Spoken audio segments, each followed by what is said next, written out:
recap of what's been happening this morning. At least 20 NATO Air Force F-16 jets are currently in the airspace of Poland, Romania, Hungary, Slovakia, according to monitoring sources. Meanwhile, in Germany, 3 heavily armed Hamas members have been arrested in Germany for plotting a massacre or planning to massacre Jews. They found a bunch of weapons. France issues a visual statement of emergency.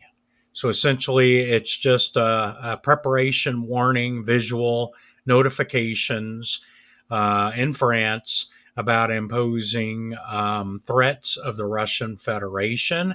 But it's essentially just a warning test signal in preparation.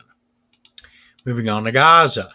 The international flotilla said Israeli vessels approached some of its boats and engaged in dangerous and intimidatory maneuvers. Meanwhile, in Ukraine has received $6 billion financial aid from the European Union. The funds are secured by revenues from frozen Russian assets. Meanwhile, in Europe as a whole, drones have been spotted from last week over key infrastructure and military sites in Europe, show concerning flight patterns of organized flight paths and deliberate reconnaissance of sensitive sites. Meanwhile, in Qatar, the United States signed a security agreement. According to the agreement, it's essentially like an Article 4, but between the U.S. and Qatar. On Turkey has let it be known to the public that they have successfully reached 0.6 Mach during its latest UAV test, and they released some footage celebrating the achievement. Mid-altitude identification and performance trials have been completed. In Poland has scrambled 6 F-16 fighter jets near the Ukrainian border. They plan to shoot down Shaheeds in case of danger.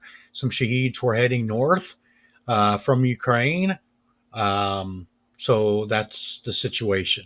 The nuclear power plant continues to be out power. If they don't restore power within 10 days, we may run into a nuclear situation that potentially has the ramifications of a Chernobyl.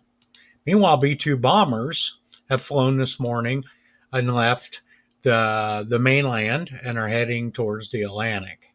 Meanwhile, Moscow is basically accusing the Ukrainians of setting up something that will destroy Poland's infrastructure and blaming Russia. And last but not least, there were multiple people have been shot at a Starbucks in Laval, north of Montreal. So there's your short brief. Thank you for watching.